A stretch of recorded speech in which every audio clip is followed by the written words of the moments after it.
Welcome, everyone. I'm Steve Gust. I'm the director of NIDA's International Program, and I want to welcome you to the NIDA International Forum, which is going to be held over the next today and the next 2 days in the morning before the formal CPDD sessions start. So it's a new model in our new virtual age, and we think this really met the kind of the needs of most of our participants, many of whom are in different time zones around the world. And we think this is kind of the best possible kind of accommodation to fit as many people's schedule as possible. I want to thank CPDD for their generosity and letting us share their meeting platform, which we think is fantastic and is really going to lead to a fantastic meeting. I am also want to thank a couple other groups and individuals, primarily EMCDDA, who once again are participating as co-sponsors in this year's meeting by sponsoring some travel awards, which this year really involves meeting registration fees, and hopefully in the future, when we meet again face to face, will actually become more of an actual travel award. Again, thanks to CPDD and Parthenon for sharing the meeting platform. It's been a fantastic learning experience for us, and we look forward to it. Again, just to let everybody know, we have there's going to be a poster session, or poster contest again this year that is being co-sponsored and really conducted by the CPDD International Committee for the best poster. And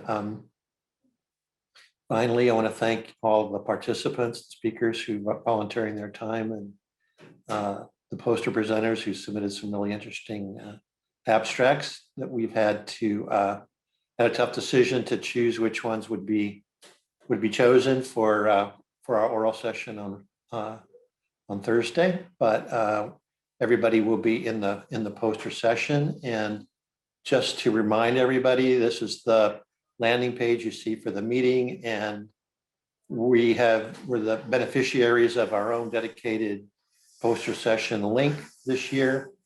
And just to clarify that this is different in the sense that there's going to be no scheduled manned hours for the authors to be at the poster, but there are going to be a number of ways. So the posters are going to be available throughout the meeting. You click in on that poster session and view the posters and interact with the authors in any number of ways, including leaving something in the chat. And there's going to be dedicated discussion boards for the posters. And also, if you want to do a live meeting, the virtual attendee lounge is available for your use. So we'll see how all that goes. I'm sure it'll go great. So without further ado, I want to get started. We do have a tight schedule this morning. We have lots of presentations. We also have a hard deadline, and that we need to end by 9:45 at the latest. So we give the CPDD organization a chance to get started. That's sharply at 10 o'clock. So with no further ado, let's get started. Our first session this morning is some presentations on how NIDA has helped and worked with organizations to help develop the addiction workforce around the globe. And our first presenter is Kim Johnson, who's the Executive Director of the International Consortium of Universities for Drug Demand Reduction, ICUDDR for short, who's going to tell us a little bit about their activities in promoting scientific writing through the organization. So welcome and thank you, Kim. Take over. Thank you, Steve. Let me see, let me kick you off and get myself open here.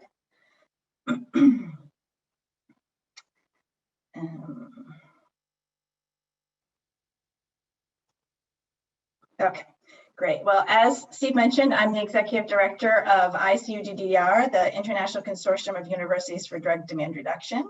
I want to thank Steve and Judy and everybody at NIDA for giving us the opportunity both to conduct the project that I'm going to talk about, as well as to present on it here today. So briefly, before I get into the specific project, what is ICU-DDR? It's a global network of universities who are working together to improve education for people who are working in substance use prevention and treatment services. So how ICU-DDR started, it's a very new organization. It really only got its beginning in 2016 when the U.S. State Department, INL from the U.S. State Department, held a meeting in Hawaii. I'm very jealous I wasn't there. With the support of Colombo Plan and OAS, and universities from North America, Asia, the Middle East, Latin America, the Caribbean, and Europe, to talk about organizing a group of universities that had programs that educate the workforce in addictions, both prevention and treatment, although there are actually very few programs anywhere in the world that focus specifically on prevention. They're almost all training the treatment workforce. And from that meeting, they came out with a document that identified some benefits of creating a network. And the goals were to promote education and training in substance use treatment and prevention, to advance applied treatment and prevention research, improve credentialing in the workforce. Many countries don't have any kind of credentials for people that are doing treatment or prevention work. And to support this network and coordinate efforts worldwide, and to facilitate multidisciplinary integration across the world. And so they at the end of this meeting in 2016, they created ICU-DDR, and they came up with the name ICU-DDR, which I have never forgiven them for. It does not fit on any forms. I have to use the acronym. The full name doesn't fit on anything that we have to use it for, but it does describe who we are. So here are our goals and purposes. Network development. So the first goal that we had to accomplish, but that meeting had fewer than 20 universities, and we've spent a lot of time trying to engage universities across the world. In education, so our purpose is to engage students and professionals in the academic programs of addiction studies and continuing education in addiction studies, and also to promote career opportunities, both in prevention and treatment. And research, which I'm going to, after this slide, be focusing on, to advance applied research in addiction prevention and treatment. And applied is important there, that it's not really basic research, is not something that we focus on, although supporting our members in conducting basic research is something that we may be able to expend energy on. Enhancing our partnerships among university programs in the communities that they live and work in. So making sure that the training and education that's provided is practical and fits for the people that are being educated, and that the university is part of the community that they function in. And finally, advocacy.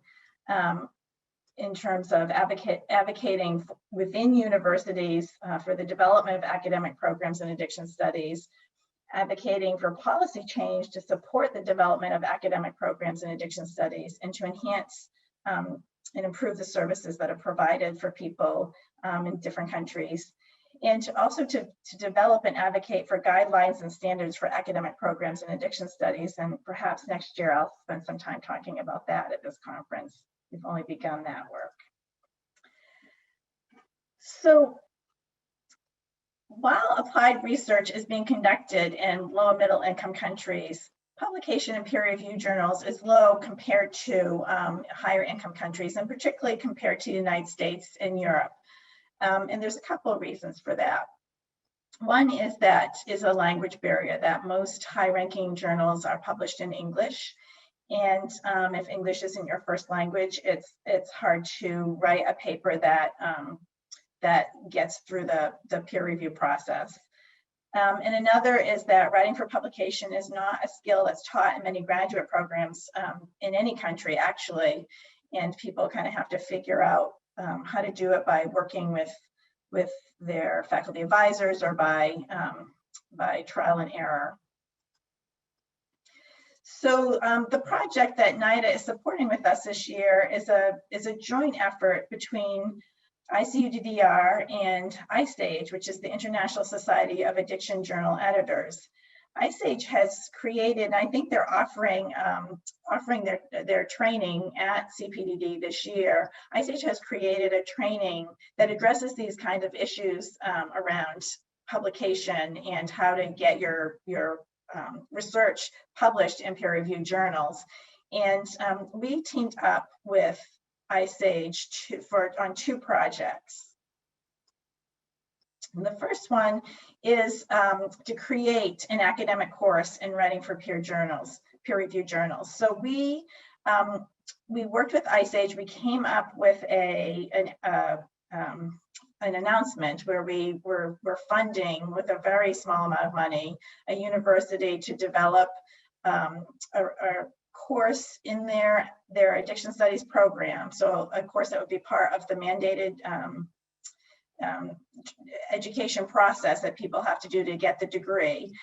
And we funded a small amount of money, which we put out to bid, and we had 7 applications.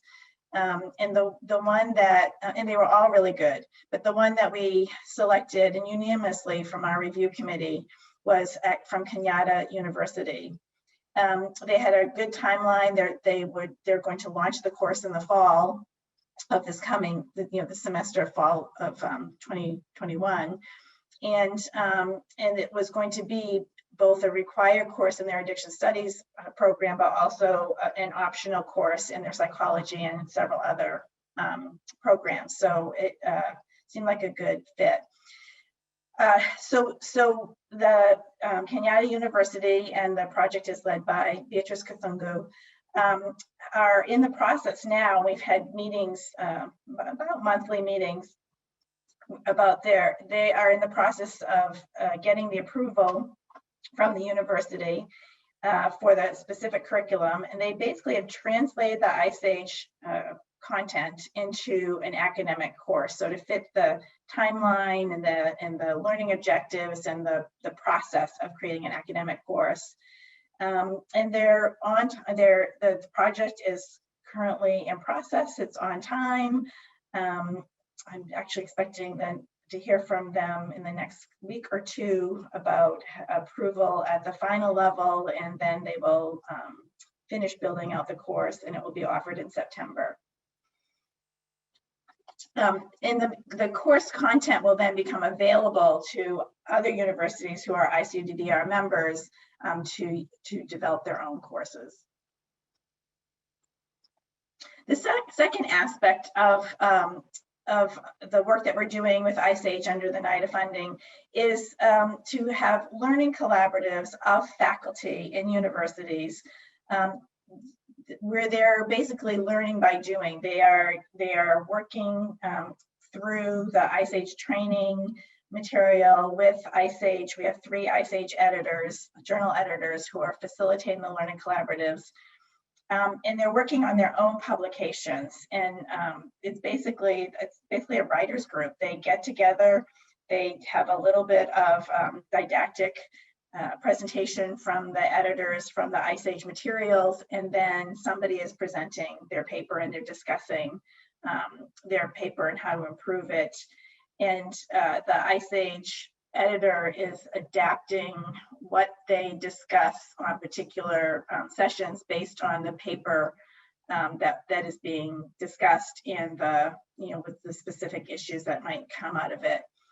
And the faculty are then providing feedback to ISAGE about how they can how we can adapt this content for use in their courses. So it's a parallel process where we have one university building an actual course, and then we have we have a total of 23 faculty in 2 groups that are working on using this content, learning how to improve their own writing, and thinking about how they will how they can use that with their students in their graduate programs. So two parallel processes, ultimately with the same goal of making sure that faculty are able to teach their students how to write for peer-reviewed journals and how to get their publications into peer-reviewed journals. And so we're feeling really positive. It's just happening this year. It's, you know, I don't have outcomes to present, but we are on track. Everything is proceeding, and I will tell you next year how it all went. But 23 participants, and the course at Kenyatta is right on track.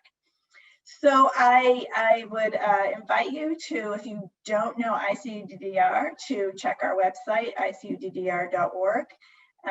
And if you our university, our membership is organizational, not individual. You're welcome to join our mailing list and as an individual.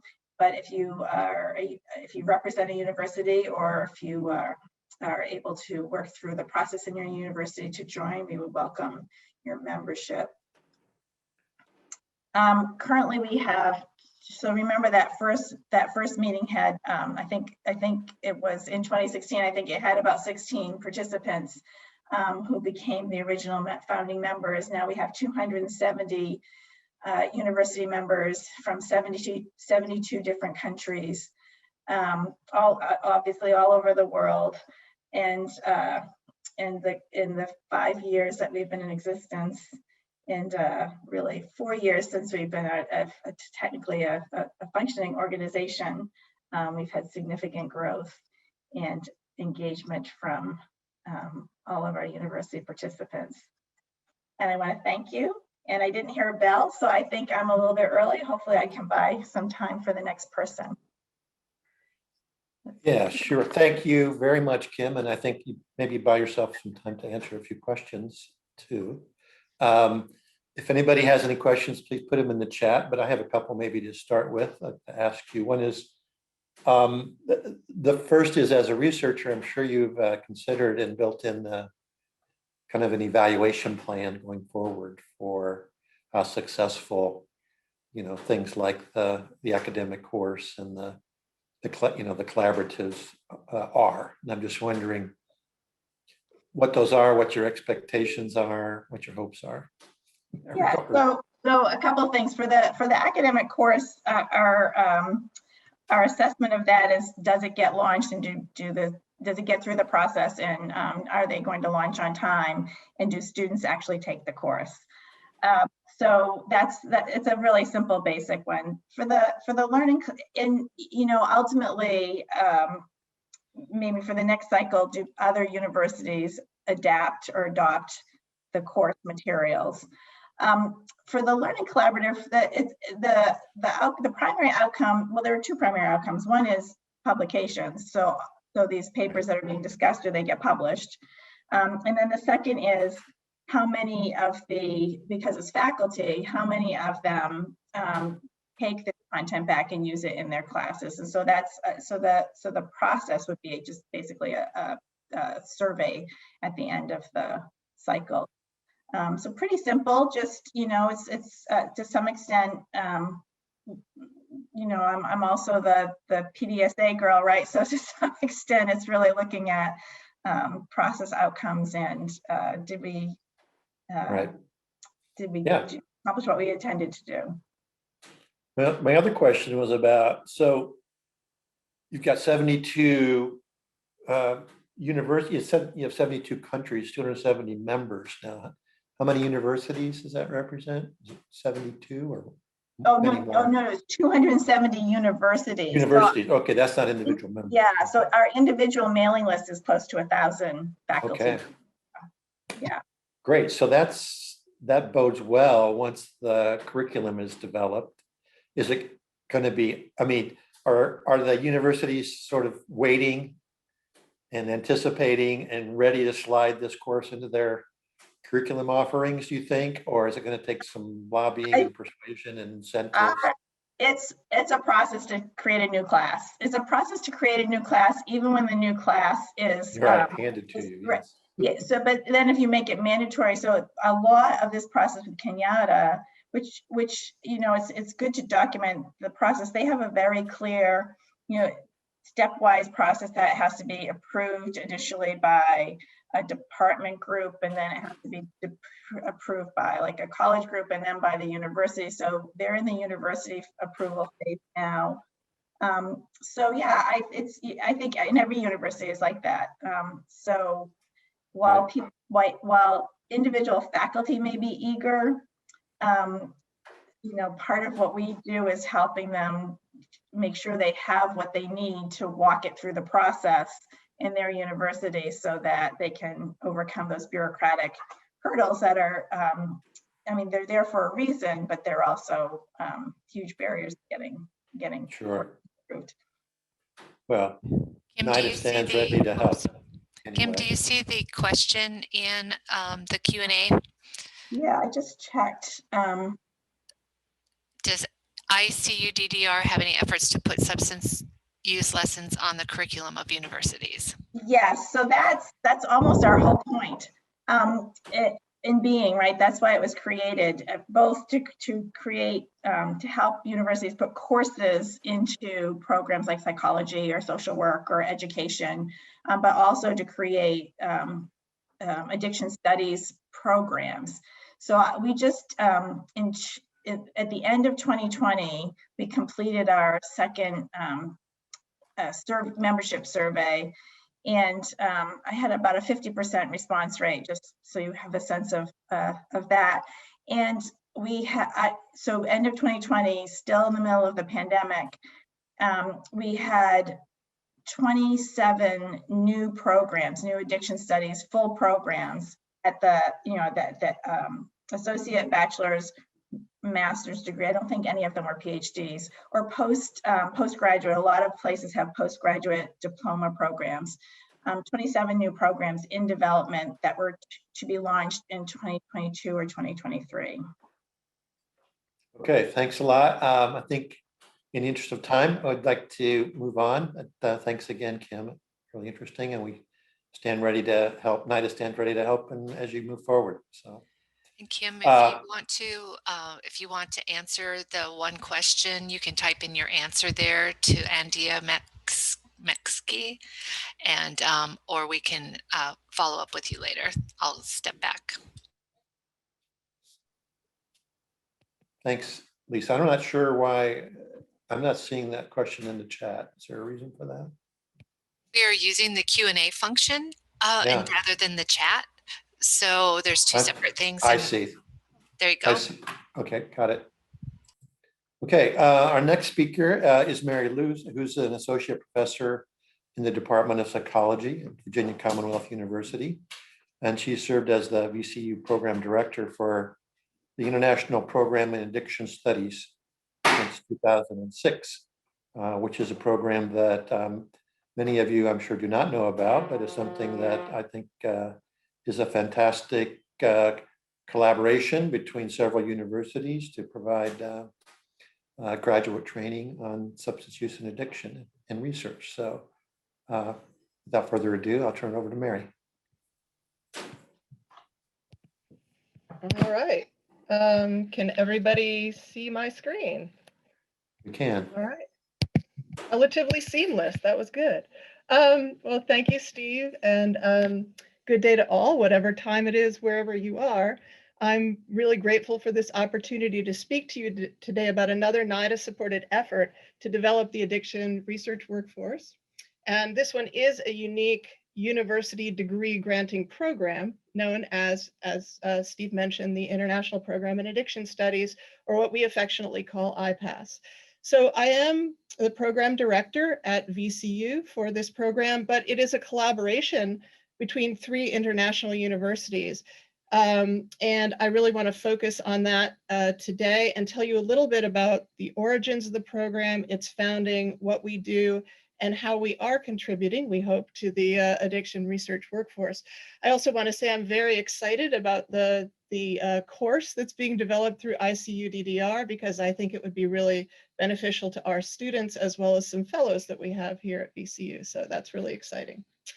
So a bit about IPAS. We are a unique, fully online collaboration of 3 of the leading research universities in addiction science across the globe: King's College London, the University of Adelaide in Australia, and VCU here in the US. And we originally offered a master's degree only, but now we also offer graduate certificates and diplomas in addiction studies. So the program has grown since its inception in 2008. In most ways, it is a very traditional academic degree granting program. But what's unique about it is that these degrees offer a distinct international perspective, both because of the 3 universities teaching into the program, but also because of the international diversity of our students, which is made possible because IPAS is a completely online program. Now, right now, that's not such an unusual thing, but in 2008, when we formed, it was actually quite still unusual. And the degree also has the benefit of being uniquely portable, because students receive what we believe is the only triple badge diploma in the world, and also get to obtain a transcript from whatever university they choose. So whatever sort of program is best known of the 3 universities in their region of the world, they can get a transcript from that program. So how did this interesting program come to be, and what was its purpose? So IPAS was the brainchild of the 4 men you see in this slide. Many of you know these guys. Professor Sir John Strang from King's College London, from VCU, Charles O'Keefe and Bob Balster, and from University of Adelaide at the time, Jason White. But the program was brought to fruition by the 3 original program directors, who are the women in this picture. And like so many good ideas, it was arose from an after-hours meeting at an addiction conference. Can you imagine? Where the founders were discussing ways to increase research, particularly, and leadership capacity in the field, particularly outside of developed Western nations, where at the time, there really weren't any academic training programs in addiction science. And so the idea was to create a top quality degree program that people could access wherever they were working doing their work, building on the experience of our 3 partner universities. And NIDA was essential in supporting this process, exploring the possibility of what was kind of a crazy idea.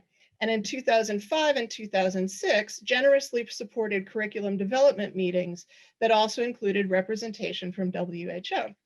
And after 4 long years of development and going through that very structured process that Kim described to get a program set at 3 different universities, we enrolled our first students in 2008. So from the beginning, IPAS was a little different than most other addiction programs, particularly then, because it was focused on the development of research capacity, information literacy, and how to focus on public health and policy, where most programs, particularly master's level programs in the field, were primarily focused on treatment. Of course, IPAS students do study evidence-based interventions, but the course is not focused on the development of counseling or practice-related skills. So over the last 13 years now, or 12 years of program offering, we have 120 master's graduates from 28 different countries on 6 continents, and 12 certificate graduates as well. So what makes IPAS work, and is it achieving its rather lofty founding goals? Well, let me answer those questions first by highlighting 4 unique aspects of our program: the curriculum, the faculty, the students, and the resources that are available to our students. So I'll start with the curriculum, the core of the IPAS program. So the MS is a 36 credit program comprised of 6 content courses and a research methods and research project sequence, which helps people take the skills that they've learned in their courses and develop an original research project over the course of a year. So the course content, the curriculum was developed in those NIDA meetings. So it includes courses across the range of topics in addiction science. And so that's biological basis, pharmacotherapy, psychosocial interventions, public health perspectives, addiction policy, and also critical issues. And each course is like a fairly deep mini immersion in a whole topic area. So this is a very challenging, but very comprehensive program that, that gives people kind of a wide range of information. And we have students from all different backgrounds, from medicine, from law, from policy, from research, and all of them are challenged because they're being presented with so much different information. On this slide, what you see are the course names. The colors indicate the different universities that teach into the course. So a third of the curriculum is taught by each of the universities. So people get these different perspectives in their coursework. And regardless of whether you're taking a graduate certificate or a graduate diploma or the master's, you have an equal number of courses taught by the 3 universities. So it really is international. So let's see. Now, I do want to emphasize that this is a coherent, cohesive program. So we work very hard to make this easy to access for students.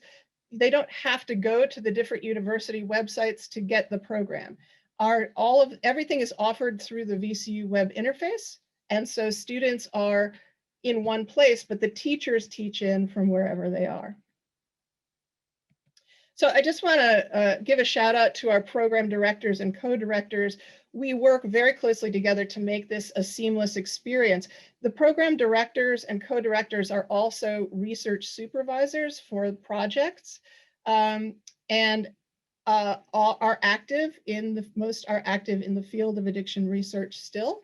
And so we get together to make sure this works for students. So now that you have a sense of the program structure, I want to focus a bit on our unique faculty, students, and resources. And I want to start with our faculty, who I will argue is probably the most distinguished and exceptional group of lecturers assembled in any academic program anywhere in this field. So as you can see from the list of current and former lecturers, IPAS has enlisted a veritable who's who of researchers and thinkers in the field of addiction, and students really benefit from this wide range of expertise. But of course, the course directors as well are active in the field. In addition to our exceptional and international faculty, we have exceptional and international students. And I always get super excited about showing this slide, which shows where students have studied from in our program. As I mentioned before, and you can see on this slide, an example of our triple badge diploma, which has the seals and signatures of all of our different universities, making it extremely portable. And as I mentioned, students study from wherever they are. Now, I would be remiss if I didn't mention before I go much further that IPAS is only one of 2 NIDA-supported educational training programs at VCU, the other being the Humphrey Fellowship Program, which is a Fulbright Fellowship program that brings mid-career professionals from all around the globe to study in the US for a year. And much of the Humphrey Fellowship Program at VCU is focused on substance use and addiction. Because this is true, there's been a unique cross-fertilization of these programs, which has benefited both. So on fellowship, many of our fellows take IPAS courses, and when they go back to their countries, they sometimes finish the program. So we have 4 graduates now, and we also have 3 students, 3 former fellows who are currently through their first year of study in IPAS. So they bring their perspectives to our IPAS courses, and they also benefit from our faculty and other students. So in 2021, 5 of 11 of our fellows took classes in IPAS. And by the way, this picture was from a previous NIDA International Forum at CPDD in Palm Springs a number of years ago, and was a gathering we put together for both IPAS and Humphrey Fellows. So who is the appropriate student for this course? Who takes our course? Who are our alumni? Well, this chart is taken from our recent alumni survey, showing the range of work being done by our graduates. And while a significant minority are involved in direct service, many contribute to training, program management, program development, evaluation, and research. And many of our graduates engage in advocacy and use their knowledge to influence policy. So one local example I always like to mention is a graduate of ours, Dr. Omar Abu Baker, who's actually the chair of maxillofacial surgery at my university. Dr. Abu Baker tragically lost one of his sons to an opioid overdose, and in his son's honor, completed our program so he could be a more effective advocate for changes in opioid prescribing in medicine and dentistry. And in the 5 years since his graduation, he's been at the forefront of changing the medical and dental school policies on pain management and training. And he's also testified before the US Congress, among other bodies. So what are our graduates doing? And are they still engaged in research? And to what extent did the program sort of move them in that direction? Well, I can tell you from staying in touch and also from our alumni survey that about 10% of our graduates actually have gone on to complete or are currently completing PhD level study, with a number of others going on, currently applying. And that's in a lot of areas: pharmacology, pharmacy, health policy, psychology. So a wide range of PhD study. Approximately 20% of our alumni continue to be actively involved in research. And in several cases, sort of clusters of graduates have formed research collaborations. So we have 2 Nigerian graduates who, since their graduation, have actually collaborated on more than 10 regional and international journal articles. We have another cluster in Ireland doing the same. So sort of the development of this capacity and the collaborations are happening. In addition, a lot of our folks are using their degree to become involved in teaching and training evidence-based interventions and policy. So we have folks at major universities in a number of different countries, in Myanmar, in New Zealand, in the United States, in Nigeria, who are doing a lot of teaching and training based on evidence-based practice. So this slide just gives you an idea of some of the titles and some of the important positions that our graduates are now in across, a wide range of countries, from Abu Dhabi, Fiji, Australia, India, Nigeria, and so on. So what do our students say about us? Well, students generally feel extremely confident in their research abilities and their ability to apply information to their practice. So more than 95% say they can integrate evidence-based materials into their workplace or community. They can interpret research, relate their understanding to local and international policies. And we had 100% satisfaction rating. This is with a response rate of about 50% for our alumni survey in 2019. So I'd like to share with you just a brief video from 2 of our graduates, Dr. Shalini Arunagiri, who's Deputy Head of Department at the Monash Alfred University Research Center at Monash University. And she's also the chair of the Faculty of Addiction Psychiatry for the Royal Australian and New Zealand College of Psychiatrists. And Mr. Keith Beebe, who's General Manager in Clinical Governance at Justice Health Victoria. So I'm gonna have to stop sharing for a minute so that I can go out and share again. Let's see. Oh. No, that wasn't seamless. Sorry about that. Let me do my best here. All right. So can you see this? Not yet. Okay, apologies. One more try, and then I will leave it to the next. Let's see. Share.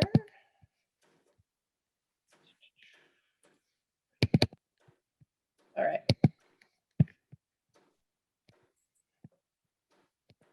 So the IPAS program was really interesting to me because it offered a very international perspective. The expertise from Australia, UK, and America into one program was just what I needed. Over time, I got to really kind of develop relationships with the other students. In particular, I was attracted to it because I could do it after hours while still having a clinical workload. As a result of the IPAS, I was able to have the confidence to walk into a leadership position and actually challenge some of the policies. Also, the network that I've managed to create. I've maintained sort of relationships through the course, but also sought sort of new connections internationally as a result of my engagement in the course. The program has changed me, yes, of course, but the people who've benefited are those that I work with and the patients that I work with. That is my experience of the program, and it was just amazing. I would highly recommend it. Yeah.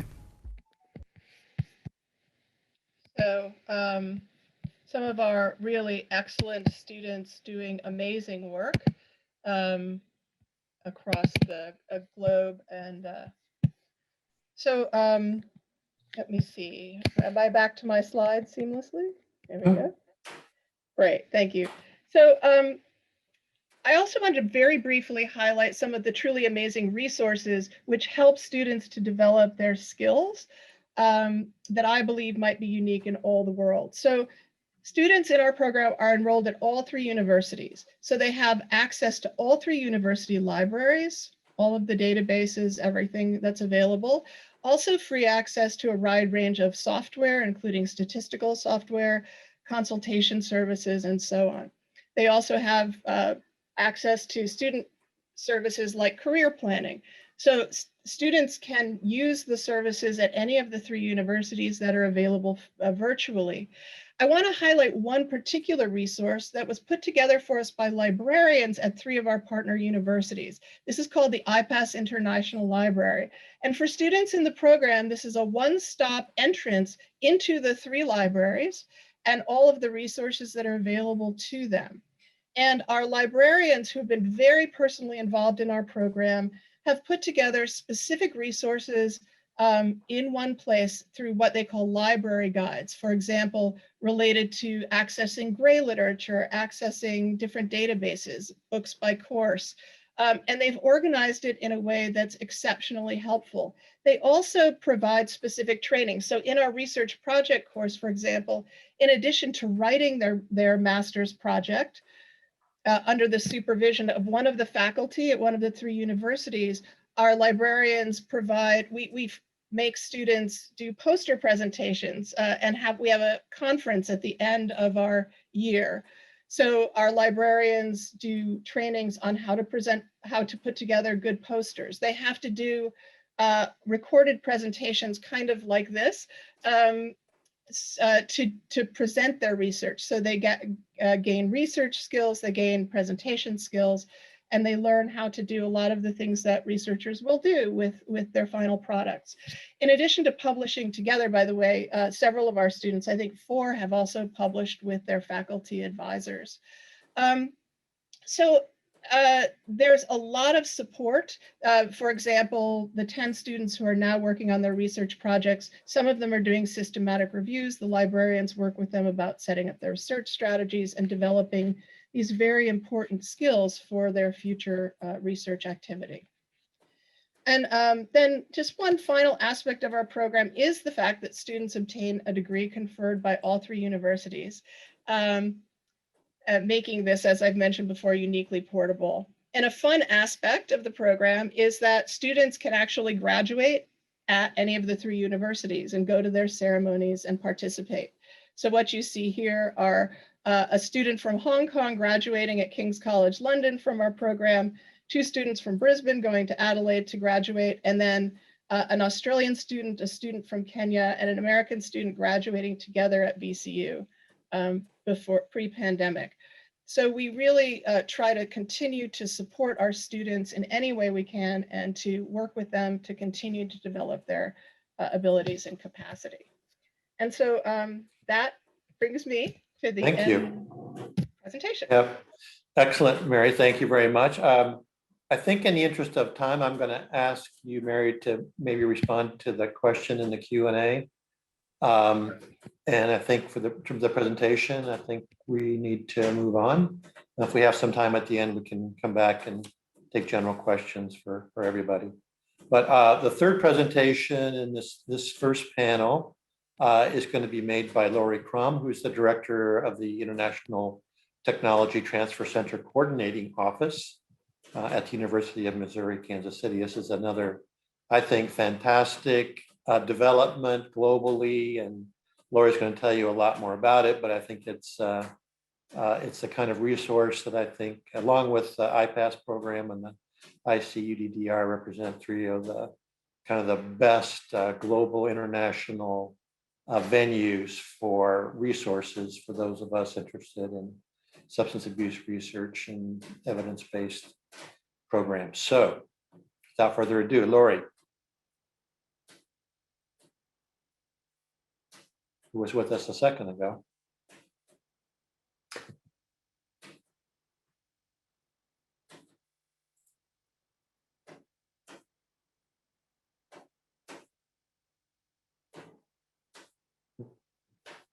There she is. Hi, Lori. Okay, I'm back. Can you hear Okay, me? there you are. Yes, we can hear you. Yes. That please. was terrible timing. It just dropped off right when Yeah, that happens to me all the time. So no problem. Well, thank you. Thank you very much for having me. Let me share my screen and hopefully that will not cause it to crash again.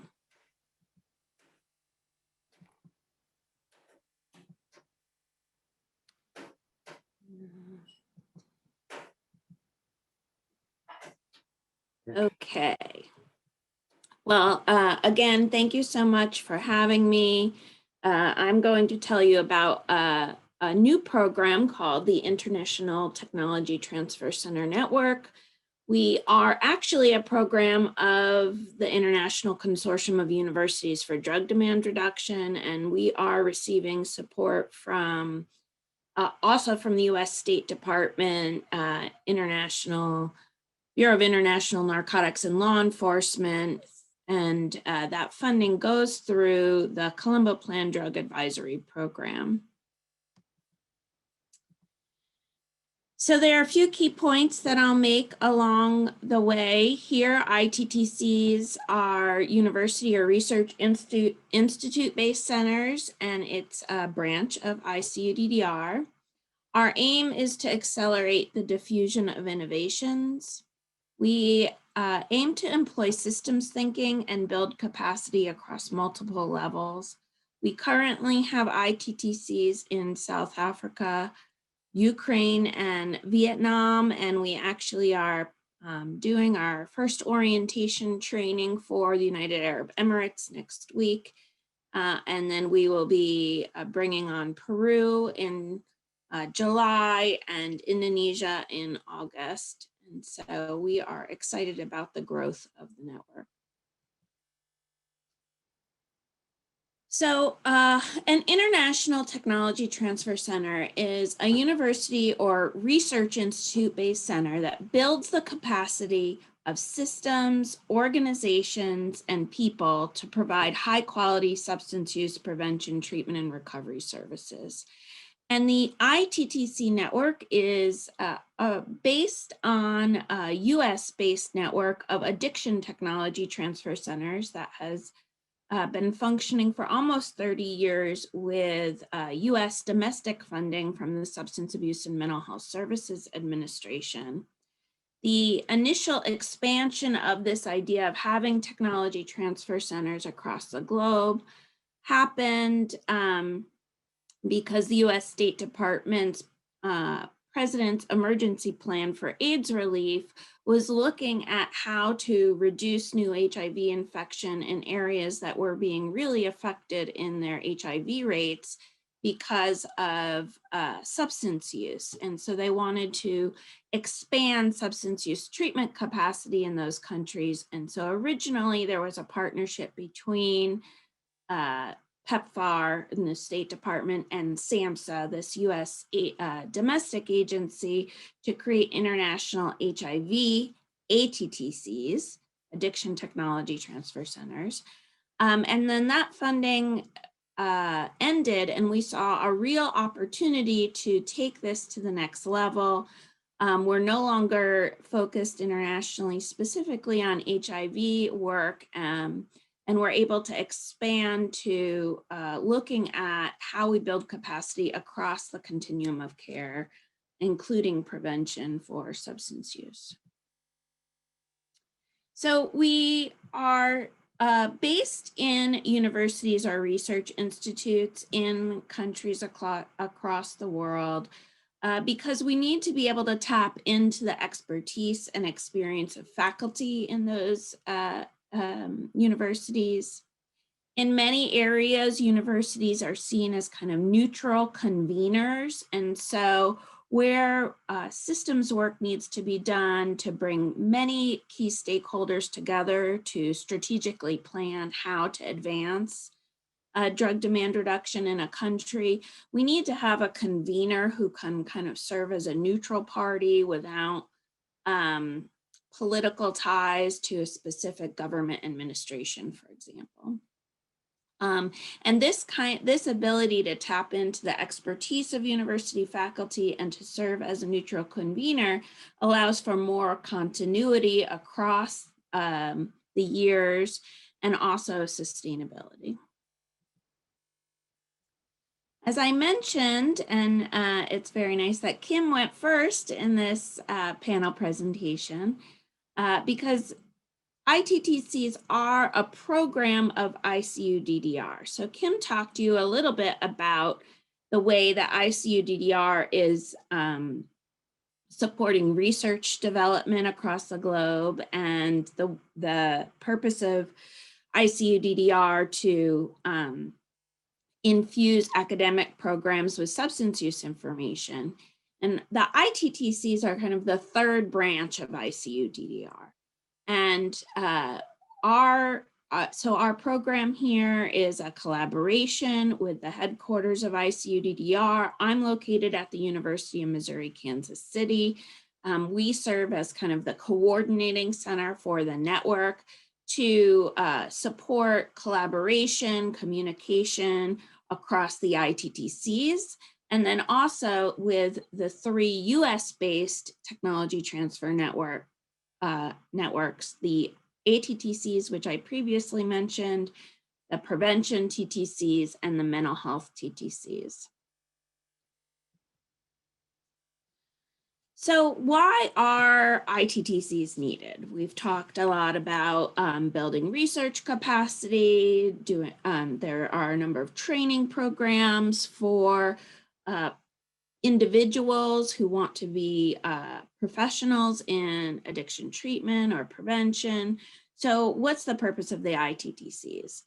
Really, this is our model of technology transfer that was originally developed by the Addiction Technology Transfer Centers, and it shows the continuum of the diffusion of an innovation. So this is a picture of how we think about how research or innovations, could be standards, evidence-informed policies, get into regular use.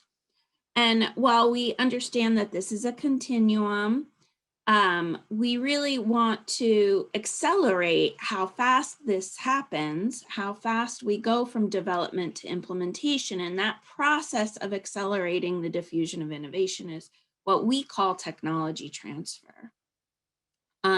We have on our website, which I'll show at the end of this presentation, some recordings of presentations and some other materials that explain what we mean by this model. So I won't belabor it here, but I just want to mention that this is meant to be a very high level, 30,000 feet above look at the process of getting an innovation into practice. It's not meant to be a specific implementation model, but rather a way to illustrate what happens, what's going on the ground when we're working on getting research or evidence-based practice into actual use by people in the field. And so, again, we're looking at why are ITTCs needed. Well, what we know is that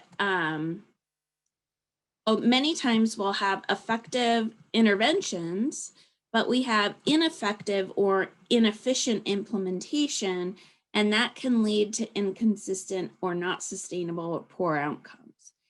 And of course, that's a problem in and of itself to have not sustainable or poor outcomes. But what we really have acknowledged and realized over the years, especially working with the ATTCs and in other countries, is that if we have an effective intervention and it has been insufficiently or ineffectively implemented, then people will blame the intervention. So we hear things like, oh, treatment doesn't work, and we should just go back to putting people in prisons because we can't treat substance use. It doesn't work. Or why invest in prevention? There aren't any, all these evidence-based it never works. And it really isn't that the intervention isn't working. It's that the intervention has not been effectively or sufficiently implemented. And so it has not created the outcomes that can happen when we do have good implementation. And this is my favorite Dilbert cartoon that kind of explains oftentimes what happens when we have this kind of ineffective rollout of a practice. He says, I'm back from a training, I got a binder. How many of us have gone to trainings and gotten binders? And then he says, the training is already forgotten, but the binder will last forever, a living monument to temporary knowledge. So all of those training binders or manuals or other materials we've gotten at trainings that are on our shelf that are never to be opened again, that's what we call ineffective or insufficient implementation. So we need ITTCs then to, let me advance my slide. Hold on, sorry for this hiccup here. There we go. We need ITTCs, or this process of technology transfer, to accelerate the diffusion of what is known to what is done in practice in a way that can get us to the outcomes that we know can happen for these practices. So how do we do this? I mentioned earlier, we employ systems thinking. And as you know, systems thinking is a way of approaching problems that asks how various elements within a system, which could be an ecosystem, it could be an organization, something more dispersed, any kind of system, how those various components influence one another. So rather reacting to individual problems that arise, someone who is looking at a systems approach will ask about relationships to other activities within the systems and look for patterns and seek root causes. So ITTCs are different in that we're kind of looking at this big picture. We're looking at all of the pieces that come together to create the puzzle of how we influence substance use prevention, treatment, and recovery services in a country. And what capacities then are we developing as we do this? So we're looking across, again, individuals, organizations, networks, and systems. We're certainly doing trainings and academic programming and other events that will support the capacity building of individual substance use professionals, but we're also working with organizations themselves to look at how they build their capacity. For example, individual substance use treatment clinic or a specific recovery service organization. We can also work with networks. There are membership networks, for example. One of them on the international stage that I hope you know about is the International Society for Substance Use Professionals, ISSUP, ISSUP, and I can put that in the chat afterwards. That's an international membership organization that we can work with to help them learn more about evidence-based practices that they can then use to promote to their membership. And then systems. So it could be like a hospital system. It could be a particular group of stakeholders in a country that work in various systems. So multiple levels, we're looking at building capacity. And then what kinds of capacity are we developing? Well, again, looking at various levels of capacity, technical capacity, so the actual content or subject matter expertise that we are dealing with, in this case, substance use prevention, treatment, and recovery. But we also help with organizational development, process improvement strategies, and other kinds of operational capacities. Systemic capacities, like how do you collaborate across systems? How do you create long-term strategic plans and facilitating that process? And then you could see here also, we're looking at adaptive. We know systems are complex, they change over time. And so how do we make sure that when we're developing capacities, they are adaptive and can change with changes in environment or governments or new innovations that are developed. And then finally, influencing. So really looking at how do we make sure that we are developing the kind of leaders and the kind of organizations and systems that will advocate for evidence-based practices and continue to develop and grow individual countries and capacity for drug demand reduction long after we're gone. So how is capacity? Excuse me for interrupting, Lori, but you got about another minute or so? Okay, Okay. I didn't hear the ding, sorry. I didn't either. So that's fine, but. Okay, I'm gonna go quickly then. So we use training and technical assistance, and we have various definitions for these different kinds of activities. Technical assistance we view as having various levels: basic, targeted, and intensive. And I actually think that Dr. Dean Fixon explains this very well, in that basic technical assistance is letting it happen, targeted technical assistance is helping it to happen, and intensive technical assistance is making it happen. So those are the levels that we use. And as I mentioned, we have ITTCs currently in South Africa, Ukraine, and Vietnam. We will be having more coming soon in various countries, including UAE, Indonesia, and Peru. And that's our website address. And we do have a Facebook page that we promote various events and activities from all of the ITTCs on. So we encourage you to follow us on Facebook. And thank you very much. Thank you very much. Look forward to inviting you back in the future, and it's all very exciting to me and to us here at NIDA. We look forward to partnering with you as you go forward as well. Again, if anybody has any questions, feel free to maybe put them in the chat and Lori can get to them, or if we have time at the end, we'll come back and answer a few questions. If you put them in the Q&A, then the speakers can see them and be able to respond right back there. Great. Thank you, Lisa. Okay, moving on then to our second panel for this morning's session.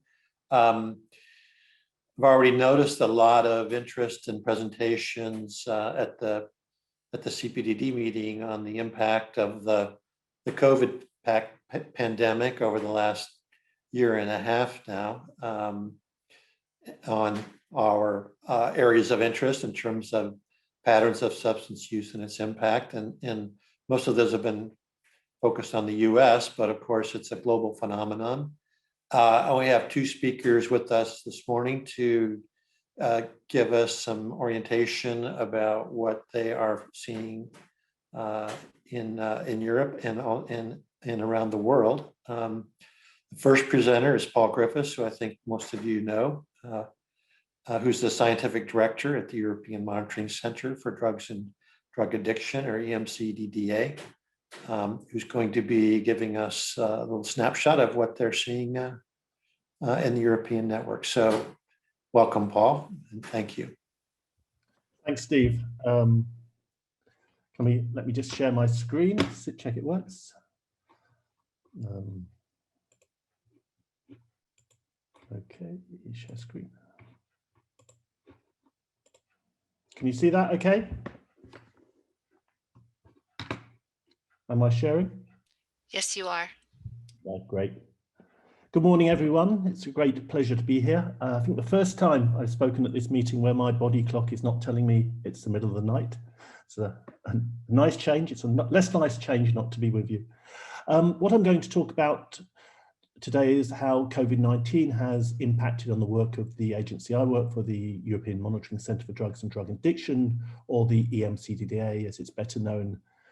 And for those of you who don't know us, we're responsible for drug monitoring within the European Union.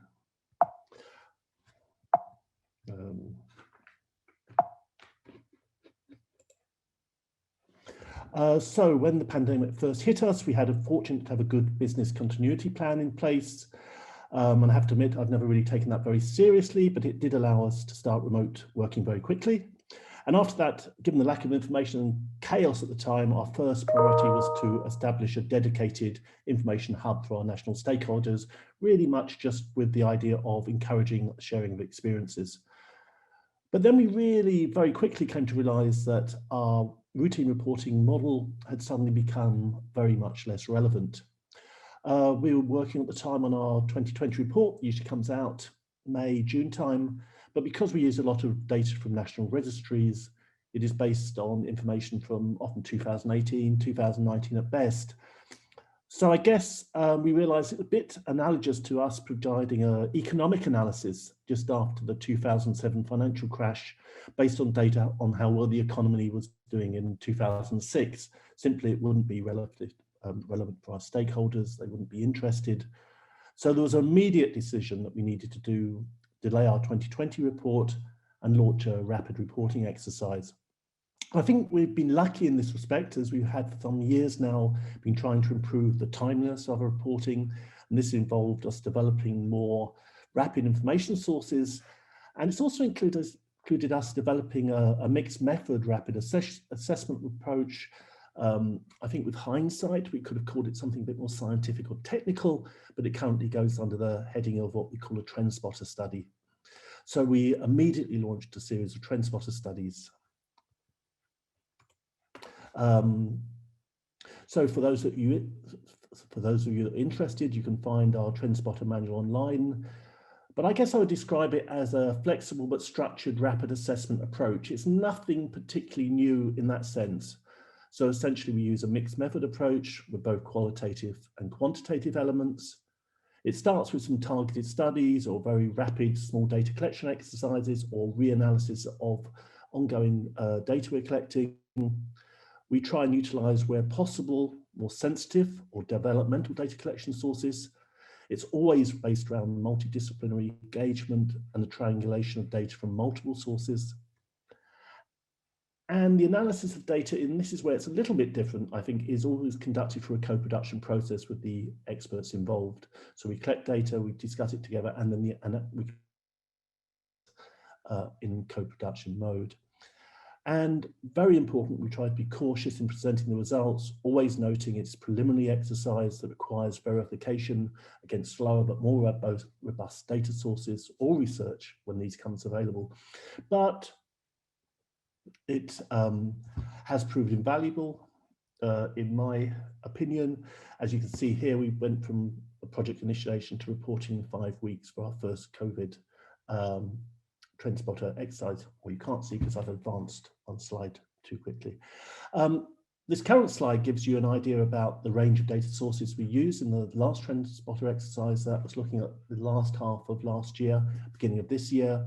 We included some developmental data sources. So we have data from a project analyzing syringe residues, for example, and data from drug checking or pill checking services, both new data sources for us. However, what proved particularly useful was we were able to look at levels of drug residues in wastewater with samples collected both during lockdown and the period immediately after this period. And this is important because behaviour during the period of severe lockdown was clearly very different to the subsequent period of social distancing. And we could also compare both these periods with data collected from the same time in 2019.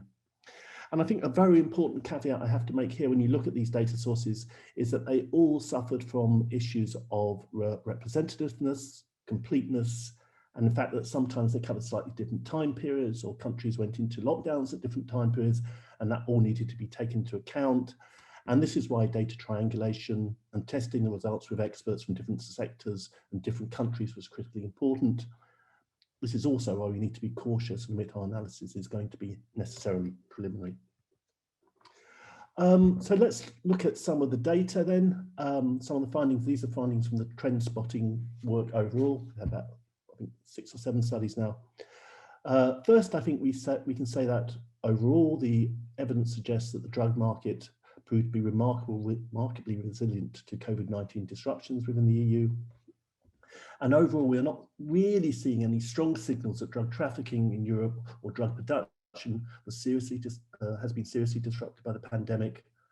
We did see some adaptations, not surprisingly, a dramatic decline in drugs trafficked by air. There simply weren't any planes, but this was compensated by increased smuggling via intermodal containers and commercial supply chains. And we generally saw more increased reliance on the use of sea routes as land borders became more restricted due to COVID people movement restrictions. Just to give you an illustration of this, this is data on cocaine seizures at the port of Antwerp, a major entry port into the Europe. And you can see that in the first 3 months of 2020 that they were actually greater volumes of seizures when compared to the period in 2019, so down here. And although some of the routes had changed somewhat during this period. I think the retail level, when we look at the retail level, appeared to be more disrupted by lockdown and social distancing measures. And we did observe that COVID-19 restrictions led to temporary shortages and higher prices for drugs in some places, particularly during the first lockdown period. But critically, and I think importantly, local drug markets appeared to innovate quickly in response to this. And we began to, I think we saw an acceleration in the trend we've been seeing from recent years now for the drug market and local drug distribution to become increasingly digitally enabled. And I guess if we think about this, it's not really that surprising. In some extent, it simply mirrors what we've been seeing in legitimate commercial commodities. I know I've been buying more things online, certainly my family have. An interesting example here can be seen in some work we were doing early in 2020, looking at activities on darknet markets. Canazone is a cannabis marketplace, and we observed during the January-March 2020 period that the total values of sales actually fell. And on this marketplace, we were looking at early last year. And you might think that is a little bit surprising given what I've just said. But when we looked more closely at this, we saw it was caused by a decrease in sales in high weight categories, where we also saw some quite heavy discounting. But at the same time, there was an increase in the number of sales at lower weights, 10 grams and below that, and no price changes here. So this might be explained, we suspect, by those buying large quantities of cannabis on this market for resale, predicting the impact of lockdown and then leaving the marketplace, whilst those looking to buy cannabis for their personal consumption and worried that local supply might be more difficult entering the market. And I guess the big question will be if we'll see any longer term implications of this on our future buying practices, especially if more people get used to sourcing their drugs digitally. So I think really then one of the potential longer term impacts of the COVID will be that it may increase even more than we've been seeing recently, the digital enabling of local drug distribution. And we are seeing some evidence that this is happening. We're seeing more purchases made online or via apps or smartphones, and then distributed using parcel or postal services. But we're also seeing, I think, important changes in the operandi of drug distribution reported. So we've seen the impersonation of food delivery services to deliver drugs. So it's not just your pizzas or your hamburgers that come by a delivery driver, also your drugs. And we've also seen the use of dead drop techniques borrowed from espionage, tradecraft, using GPS technologies to locate where the drugs have been left. And whilst I think there is possibly greater interest in the darknet sales, seen some evidence that this is still relatively a complicated way of sourcing drugs. And I think the integration of social media and encrypted apps into local drug distribution practices is probably now the area we should be looking more closely at. In terms of drug use patterns, the lockdown period was responsible for what we called a move from nightlife to home life, or from going out to staying in. And we saw evidence that the use of drugs like cocaine and MDMA appeared to be significantly diminished during the closure of nightlife venues and the cancellation of music festivals and big events.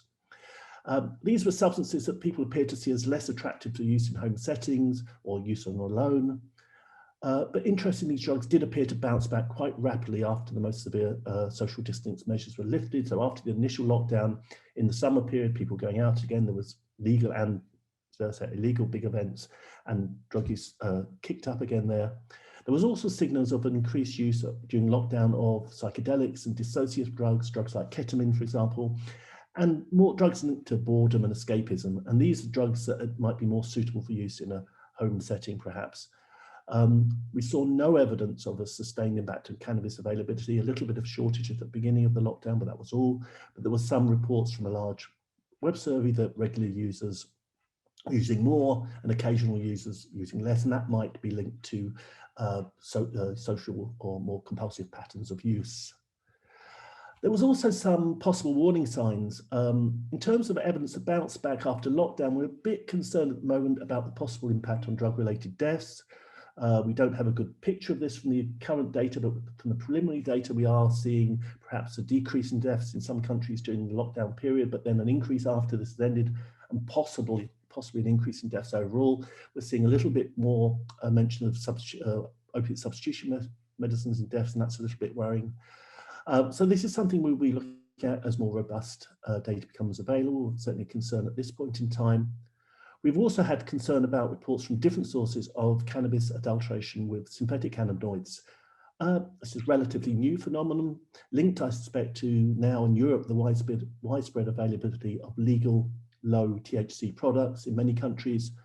So you can legally buy stuff that looks like cannabis and smells like cannabis, but contains very little THC. And who would have guessed it? Remarkably, some people appear to be seeing this as a business opportunity and adding cheap but potent synthetic cannabinoids to this low THC cannabis. And this is a real concern, as we're also seeing outbreaks of deaths and acute intoxications associated with these substances. So if they are starting to turn up in what appears to be to consumers like natural cannabis products, this would be a worrying development. We also have more reports of crack cocaine use and the diffusion of crack cocaine to new areas where in the past it's not been observed. And crack use in Europe has always been traditionally very, very limited, and limited both geographically and in terms of numbers. So we're seeing a little bit worrying signs there. And also reports that smaller, cheaper doses of heroin, crack and benzodiazepines have started to appear on the market, possibly reflecting the economic impact of COVID-19 on more marginalized groups, especially people who earn their living on the streets or through occupations that have been affected by the pandemic. We've also seen evidence of a rise in benzodiazepines use. Perhaps that's a possible indicator of the pandemic's psychological impact. But we've just released also a new report on new benzodiazepines, that these are increasingly appearing on the NPS market. These show a similar chemical structure to benzodiazepines authorized for medical use, and may sometimes be packed in a way that appear to users to look like legitimate diverted medical products, or they're simply sold as blue pills dragged in plastic bags alongside other drugs on the illicit drug market. These are very cheap, seem to be increasingly available, and we suspect we are not monitoring sufficiently their public health impact. So they're probably now playing a more important role, for example, in opioid drug-related deaths, but their presence may not always be detected or get recorded. We're not very good at tracking drug interactions in our toxicological and forensic data. Also, Ryan, they seem to be becoming popular with young people where they are used with alcohol, often at high dose, resulting in violent or other aberrant behaviours, and that's a concern. Just to show you quickly here some of the wastewater data. On this side of the screen, what we have is a comparison of cocaine metabolite rates between 2019 and 2020. And what we see is really that mean levels of the main cocaine metabolite from wastewater analysis in the European cities was, if anything, stable or a little bit higher in 2020 when we look at the year overall than it was in 2019. But I think what's most interesting is this side of the slide. We can look at the levels of metabolite found during the lockdown period and then immediately after it. And what we saw overall, and particularly in cities with large consumption, was a decrease during the lockdown period in many cities, then a big bounce back in levels of drug use directly after this period ends. And we see a very similar picture for MDMA, although perhaps the annual levels are slightly under that seen in 2019. So just an example of how wastewater analysis is playing almost real-time monitoring. I just wanted to finish by saying a few words about drug services. I think many services were forced to rethink their operational models during the COVID period, and we see some liberalisation in operation practices, especially around the prescribing of opiate substitution medicines. So quite positively, I think a more flexible approach being introduced to deal with access issues. And our overall impression is that the provision of OST medicines continue to be provided with not too much disruption for those who were in treatment at the beginning of 2020. But there was almost certainly more disruption to treatment provision during lockdown and for those new help-seeking episodes. And we saw a catch up in respect to increased treatment demands during the second half of 2020, reflecting this.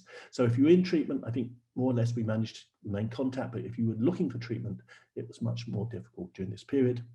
Telemedicine, not surprisingly, I think has become much more commonly used now. And this is viewed overall, I think, as a more valuable tool by services than it was before the pandemic. Services learned a lot. And this is positive, I think, but concerns also exist, particularly in respect to the risk of patient dropout, and that some groups, particularly marginalised groups, may have difficulties accessing this sort of care, and also about the quality of what's being delivered. So I do think we really need to put more efforts into studies of the effectiveness of E&M health service delivery models. And finally, we have some evidence of a reduced availability of illicit drugs in the prison setting due to the impact of social distancing measures. A lot of drugs in European prisons come in from visitors from the outside or contractors entering the prison. So that seems to have dropped off. But accompanying this have been increased concerns about mental health problems amongst prisoners, especially as they spent more time in isolation due to social distancing measures, and also increased in prescribing and for the treatment of mental health problems within the prison setting. Finally, just to finish with some concluding remarks, the situation has changed very rapidly over the COVID period. And so I think the questions we are trying to address have also changed very rapidly. And now I think really what's important is what are likely to be the implications for the future, rather than trying to record what happened in the past with increased precision. COVID-19 highlighted the need to be able to report rapidly, but in today's modern information ecosystem, more timely, sensitive reporting is becoming ever more important, I think, but also ever more possible. And as an information centre, we need to think at a systems level if we're going to remain relevant to our stakeholders in this area. For us, this means complementing our routine reporting, which is mostly reactive, with more proactive threat assessment and early warning measures. And also, I haven't really had time to talk about it today, introducing more speculative and anticipatory futures and foresight's capacity to try and increase the preparedness of our system to possible future developments. Or in simple terms, I think COVID-19 has highlighted for us that we need as an information agency to be able to comment on the important things that have happened, what are happening now, and what may happen in the future that are likely to impact in important ways on our work. Thank you very much, and I apologize for the dog and the delivery men during the presentation. Well, thank you very much, Paul. Again, I think in interest of time, we're going to move on, but if any questions for Paul, please put them in the Q&A and so everybody can see them. The last presenter for this morning is Dr. Mustafa Dahabsi, who directs the Duluth Global Health Research Institute.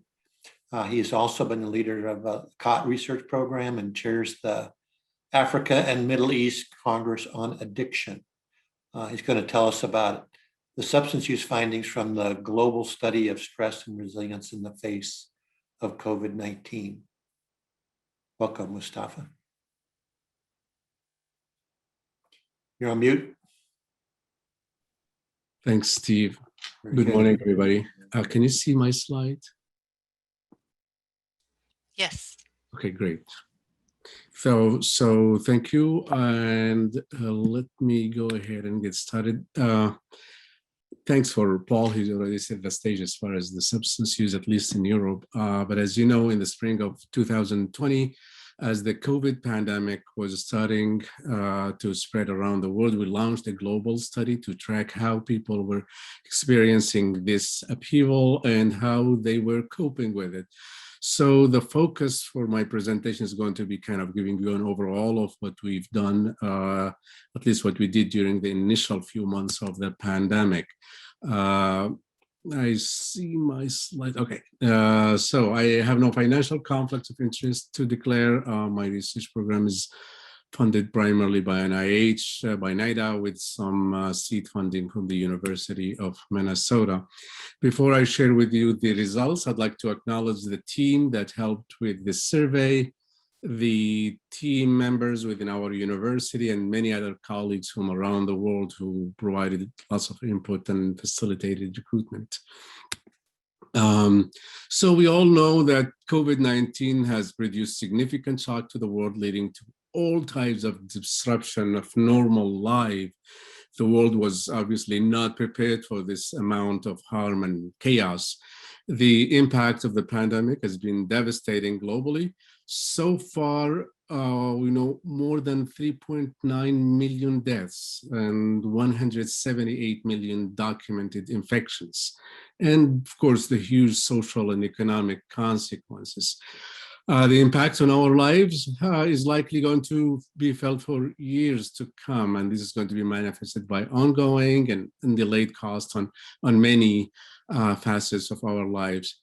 For us here, we believe that the delayed impact on mental health and on substance use and other behavioral factors are going to be tangible for years to come. So our team worked virtually to launch this global study initially in English. That was in March 2020. We also translated the survey to 8 other languages, including all UN official languages. We used multiple approaches to recruit around the world using social media and professional contacts and other contacts as well. So in this initial study, we examined the experience of stress, uncertainty, depression, and other psychological symptoms associated with COVID-19. We also assessed sleep and other health-related behaviors and used tasks called delay discounting to measure impulsivity and decision-making.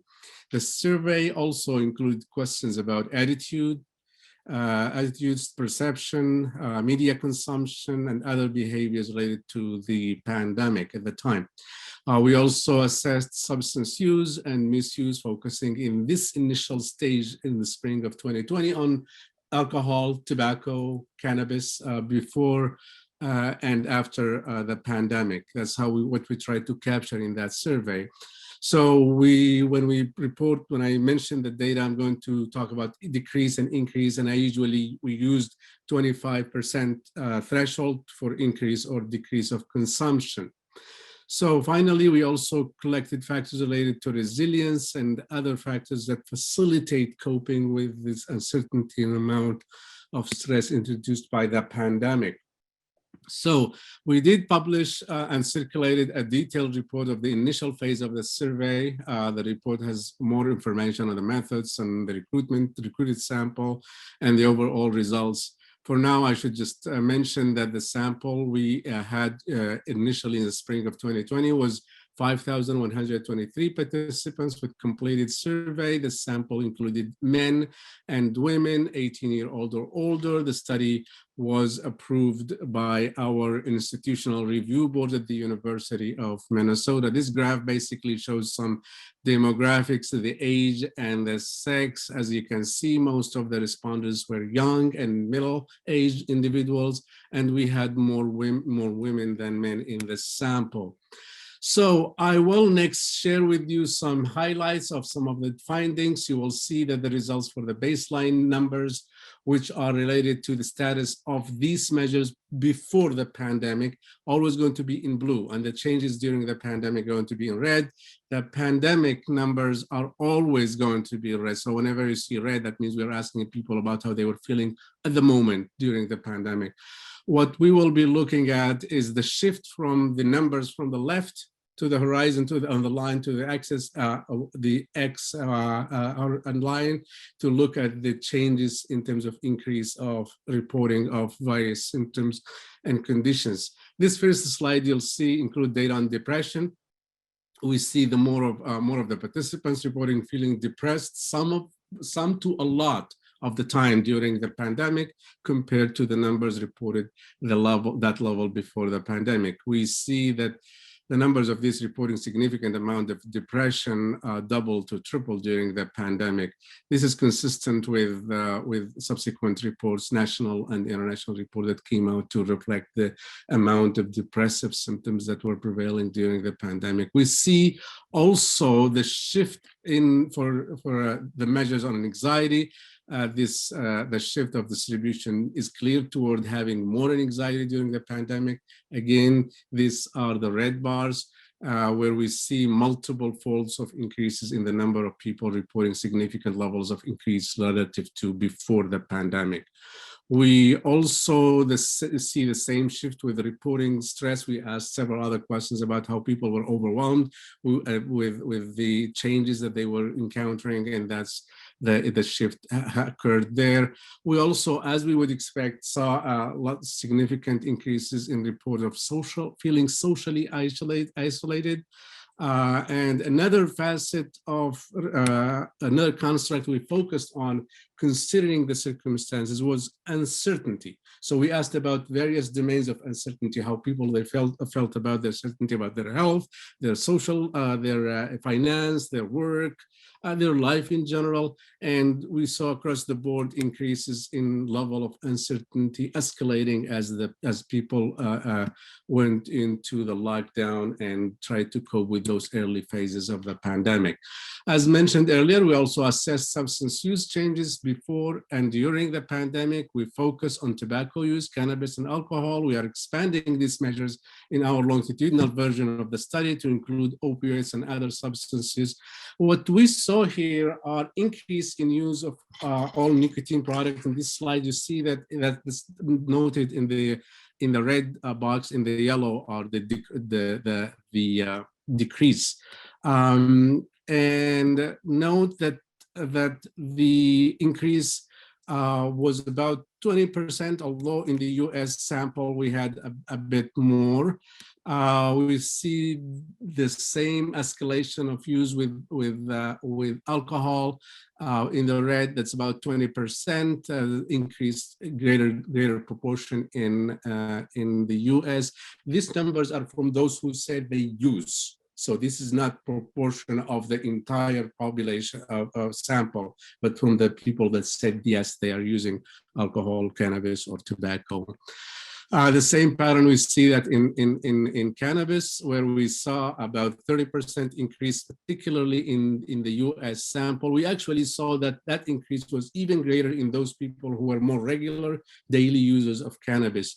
So, and again, not to forget that we also saw a decrease in the portion of people in the number of people that were using less cannabis during the pandemic, or less substances across the three types of substances. In a series of regression analysis, we found that experiencing higher level of depression, stress, social isolation, uncertainty, and poor sleep quality during the pandemic did predict increase in nicotine use. We saw similar patterns with different configuration of variables, all indicating that heavy mental health load was associated with increase in alcohol use. Sleep also emerged as an important factor in various analyses. Same thing with cannabis use. So as you can see here in this simple figure, we noted that all these variables that we collected, or many of them, interacted in a very dynamic fashion. We actually zoomed in some of this set of measures and looked at specific analysis. For example, here we evaluated the connection between social isolation, depression, and then anxiety, and how they relate to sleep quality. We found that social isolation increased depression and anxiety, which in turn affected sleep quality during the pandemic. Then when we examine the role of resilience in buffering the impact of social isolation on negative mood and sleep, we found that the impact of social isolation and on mood and on sleep decreased as the level of resilience increased. These findings were recently published, and I'm happy to share those with you if you're interested. We also found that uncertainty affected mood and increased depression and anxiety disorders, which then led to other consequences, but resilience and dispositional and social factors that enhance resilience did buffer the impact of uncertainty on these consequences. We have also examined the role of delayed discounting in mediating the effect of stress on various COVID-related behaviors. Delayed discounting measures impulsivity, predisposition to engage in behavior for immediate reward versus delayed. Delayed discounting was a significant mediator of the relationship between stress and these behaviors. The various risk-taking behaviors in this case were specific to COVID-related, physical distancing and hoarding. Although this mediation of delayed discounting was not complete, it did influence, however, or accounted for some variance of the impact of stress on these behaviors. So the question is, why are we seeing all these findings on substance use, on mental health consequences? Well, our research and studies by others over the years have demonstrated increased drug use during societal upheavals, societal changes like economic downturns and other type of societal stressors. When these things happen, like living through a pandemic, you start seeing what we observed in this study: deterioration of mood, and deterioration or increase in mental health symptoms and conditions, increase in stress and uncertainty, increase in social isolation. And in the case of substance use, you see reduction of treatment options, at least initially, in this case, because of people were afraid to contract the COVID if they go to a facility or they seek out, and also facilities were kind of limiting access to care for substance use situation. So that in combination, these factors would manifest themselves in terms of increase of use, engaging in high risk behavior, and increase of mental health symptoms, which also can go on to lead to other behavioral risk-taking behavior, including, again, substance use. So our research here, this is just to conclude, our research here has identified multiple malleable factors that can be addressed in order to enhance resilience and therefore buffer the impact of these stressors on mental health and substance use. I recommend that staying socially engaged, connected, and with others, whether directly or via means of other means of communication that become available, can go a long way to buffer or to enhance your resilience. Integrating healthy habits like physical activities, staying close to nature whenever possible, that should enhance one's mental well-being. Working cognitively through various challenges, basically thinking about the present and the future and not worrying about the past is a good way kind of to shift your mindset and adopt more positive mental posture. Then there is this big one that we've discovered in our research, and that's the importance of good sleep. It's the best way you could do, and it's malleable. It's under one's control. It's a matter of how to learn to adopt a better and more effective sleep hygiene. So thank you very much. And this is some big pictures from the used to be good days before the pandemic, and hopefully the things to look forward to post-pandemic. Thank you. Okay, all right. Yeah, thank you, Mustafa. Yeah, look forward to future presentations. I think what your work is going to be very critically important to guide us in the research field going forward. Looks like we're just right about exactly on time. So thanks again to the presenters, and see you all later.